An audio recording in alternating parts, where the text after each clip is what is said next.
Working with thousands of breastfeeding women over many years now, and even in my own breastfeeding experience, I'm all too aware how easy it is to lose confidence at some aspect of breastfeeding. And this is usually because the pattern has changed, or there is some other change that has happened.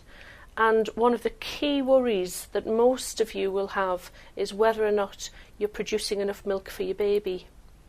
In this video I want to talk about 8 changes that can happen during your breastfeeding journey that very often cause concern but which are absolutely normal.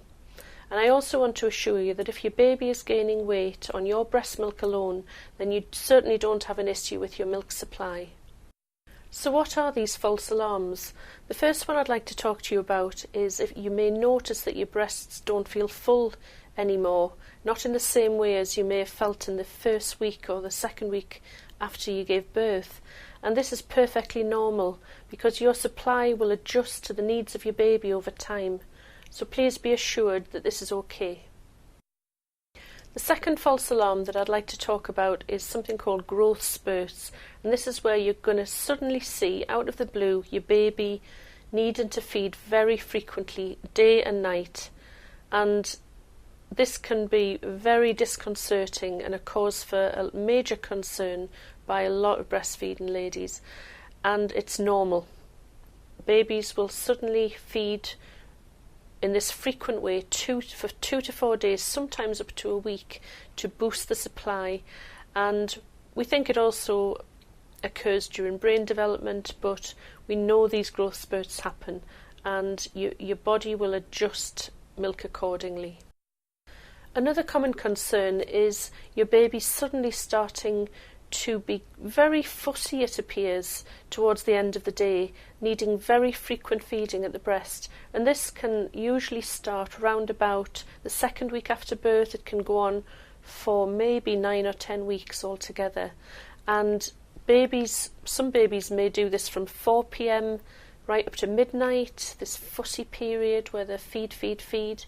For other babies it might just be 7 till 9 p.m.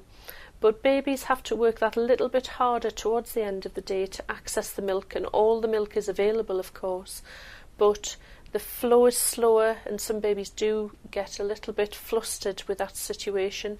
So it's really important to do skin to skin at that time of the day if you can, and look at the videos relating to breast compressions, because that's a really useful tool that will help everything to go smoothly and help your baby to get more milk at that time. And your supply will get a real boost, just enabling your baby to feed as often and as frequently as he wants. Something else that crops up when I'm talking with breastfeeding mothers is worries about not feeling the letdown of milk. Now, if you're wondering what the letdown actually is, when babies come to the breast, they do fast sucks initially, which sends impulses to the brain. The brain then releases hormones, and the hormones cause milk to let down on both sides at the same time and come down to your baby, who's attached to one breast, of course, at the time. And some women feel this letdown very strongly, some don't feel it at all, some used to feel it and they don't feel it now. None of this is relevant. It really isn't a sign of your milk supply and how your milk supply is doing, so it's perfectly normal to feel a letdown or not to feel a letdown. Another common concern that I come across talking to breastfeeding mothers is concerns about leakage of milk, and this is really a concern because you may have leaked milk initially, and then as the weeks have gone on you're not seeing any leakage at all, or you never leaked milk, or you're leaking loads of milk, and it's very variable from person to person because of your own individual interplay of hormones. And also, as time goes on, generally your body adapts to the needs of your baby. So many women do stop leaking milk as the weeks go on, and some don't. So it's just not a reliable sign. So please be reassured about that. Mothers often come to me with concerns about pumping the milk, and one of the really common worries is that somebody's gone away, pumped the milk, and only got a certain amount, and which they considered to be not very much. And so it's really tempting to think that what you get with a pump is exactly what your baby is getting at the breast. And the truth is that at different times of the day, if you use a pump, you will get different amounts. Even using different pumps can produce different amounts of milk, and different women using the same pump could produce different amounts as well.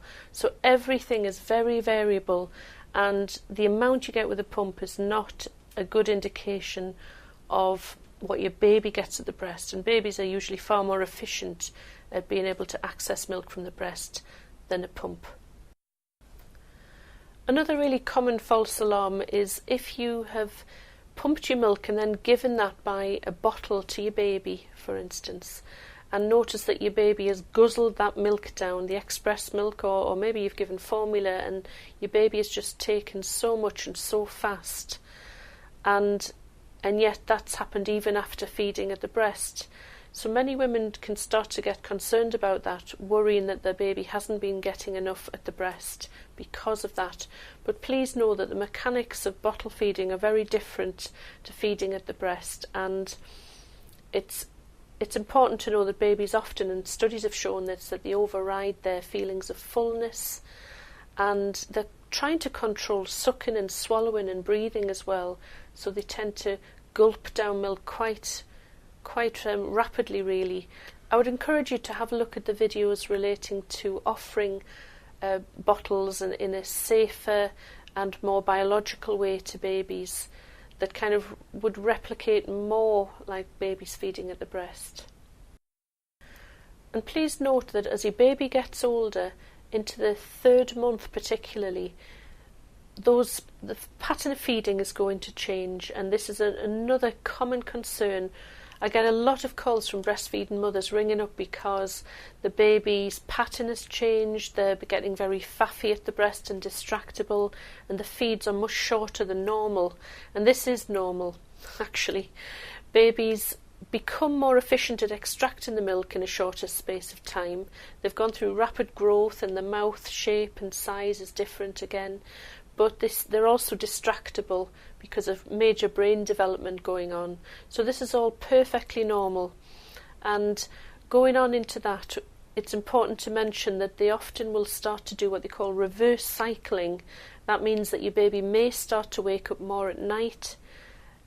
Your baby may already be waking up at night at this stage.